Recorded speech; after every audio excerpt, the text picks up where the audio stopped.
అందరికీ నమస్కారం అండి.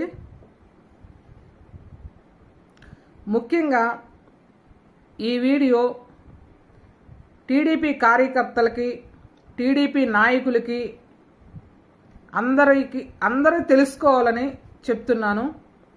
తెలుసుకొని ఏమో చేయాలని కాదు, రేపు మీకైనా అంతేను, ఇంకెవరికైనా అంతేను జరిగేది.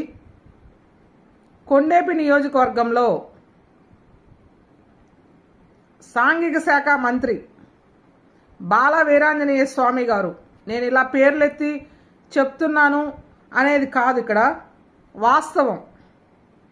నేను ఇన్ని రోజులు పేర్లెత్తి చెప్పానో చెప్పలేదో నాకు తెలియదు, కానీ ఈరోజు వాస్తవం అనేది నాకు 4 రోజుల నుంచి క్లియర్ కట్గా అర్థమైంది.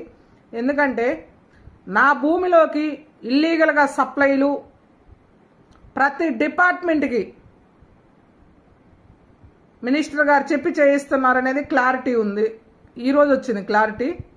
ఎందుకంటే అయ్యా, ఆమె పాపం ఆడ మనిషి 150 అర్జీలకి మేము స్పందన పిటిషన్లు రాసాము, సరే అమ్మాయి చాలా ఇబ్బంది పడుతుంది అని ఏ ఆఫీసర్ అన్నా చెప్తే వాళ్ళకి ఈయన దమ్మం పెడుతున్నాడంట.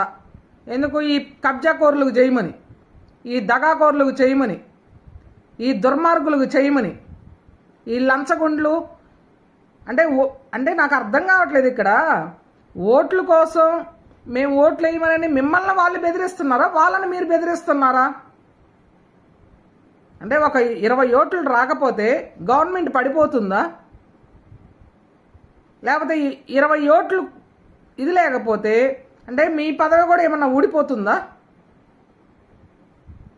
అంత దగాగా, అంత అన్యాయంగా ఒక మహిళని మీరు ఇబ్బంది పెట్టాల్సినంత అవసరం ఏంటి? ఆమె కుటుంబాన్ని ఇబ్బంది పెట్టాల్సినంత అవసరం ఏంటి?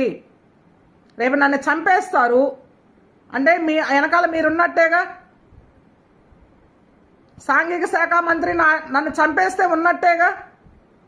నా పిల్లలను చంపేస్తారు వాళ్ళు అంటే దాని వెనకాల సాంఘిక శాఖ మంత్రి కొండేపి మినిస్టర్ ఉన్నట్టేగా.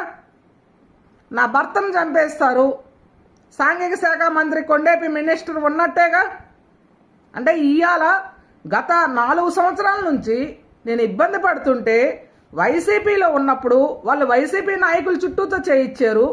ఇప్పుడు టీడీపీ వచ్చాక టీడీపీ నాయకుల కాడికి చుట్టూ తిరిగి ఓట్ల కోసం వాళ్ళు అలాగే చేశారు, మీరు అలాగే చేస్తున్నారు. అంటే వైసీపీ వాళ్ళు నా భూమిని తాకట్టు పెట్టుకుంటున్నారు, మీరు నా భూమిని తాకట్టు పెట్టుకుంటున్నారా ఓట్ల కోసం?